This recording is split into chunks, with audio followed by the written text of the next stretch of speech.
काय भात पाहिजे? भूक लागली?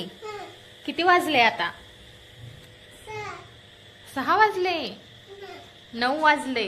आता विचारलं होतं तेव्हा काय बोलला तू? भूक नाही लागली बोलला ना? पाहिजे? ठीक आहे, थांब मी तुझ्यासाठी बनवते. आता भूक लागलेली आहे आणि मी खरं तर त्याला विचारलेलं की तू जेवणार आहेस का, तर तो नाही म्हटलेला. पण लहान मुलांचं असंच असतं हो, त्यांना आहे ना घडीतच भूक लागते, घडीतच ते म्हणतात की नाही माझं झालं आता मी नाही जेवणार. आणि मला हे माहितीच होतं आणि मीही आज जरा कंटाळाच केला स्वयंपाक करायचा. तर काही नाही, आता मी ना काहीतरी ना लवकर बनेल असं काहीतरी बनवते. मग काय माझ्या डोक्यामध्ये एक आयडिया आली, मी ना तुमच्यासोबत शेअर करते आता की मी काय बनवणार आहे ते. इथे बघा, इथे मी ना तुरीची डाळ घेतलेली आहे आणि आता मी ती 2-3 पाण्याने स्वच्छ धुणार आहे. तोपर्यंत आपण काहीतरी गप्पा मारूया. असं होतं ना कधी कधी की आपण आहे ना दुपारचं नाश्ता करतो आणि त्यानंतर संध्याकाळी लवकर भूकच लागत नाही. मग आपण आहे ना हळूहळू निवांत चला बघूया बघूया असं म्हणत म्हणत काम करतो. पण अचानक मुलांना वगैरे भूक लागून जाते. मग लवकर झटपट असं काय बनेल असा विचार आपण करतो. मग त्या क्षणी आपल्या लक्षात येतं की नाही खिचडी बनवायची. पण खिचडी कॉमनच असते ना, कधी कधी बोर पण होतं ती खिचडी खाण्यासाठी. तुमच्याकडे ना खिचडी व्यतिरिक्त दुसरी कोणती रेसिपी आहे प्लीज मला पण शेअर करा बरं का.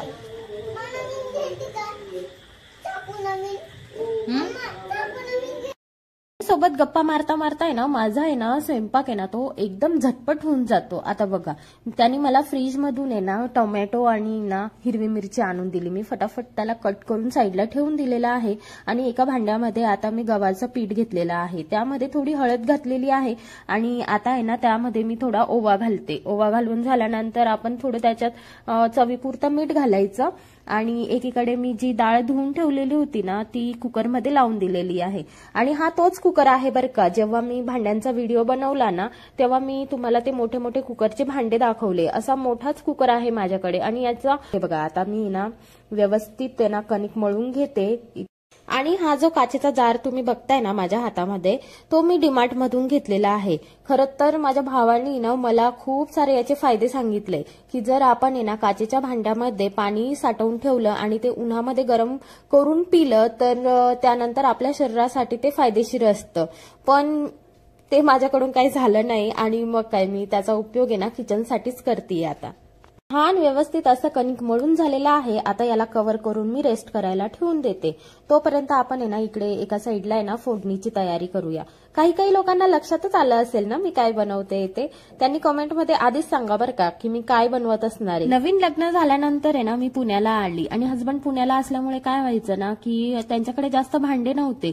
मग आहे ना माझ्या सासूबाईंनी ना हा खलबत्ता गावावरून आणलेला होता, कारण त्यांना माहिती होतं की इथे काहीही भांडे नाहीयेत, तर थोडीफार भांडे त्यांनी आणलेले.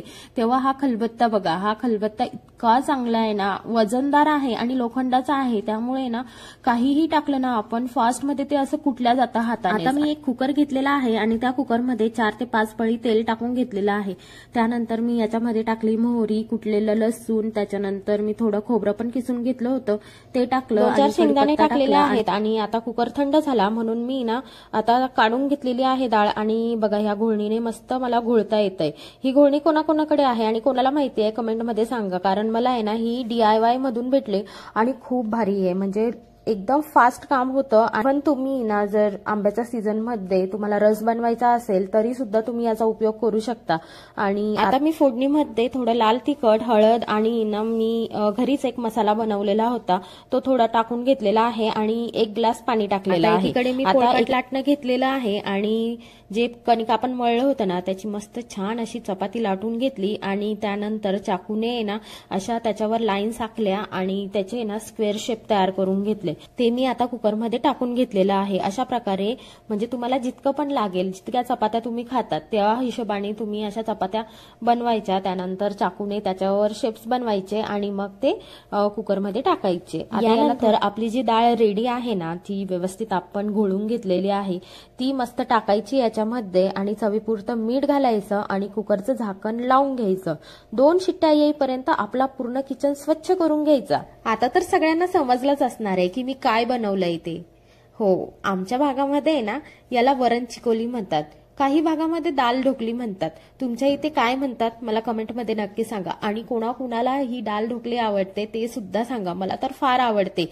रिदिशाला, विनयला सुद्धा आवडते, पण रिदिशाच्या बाबांना नाही आवडत बरं का, कारण त्यांनी असं कधी खाल्लेलं नाहीये.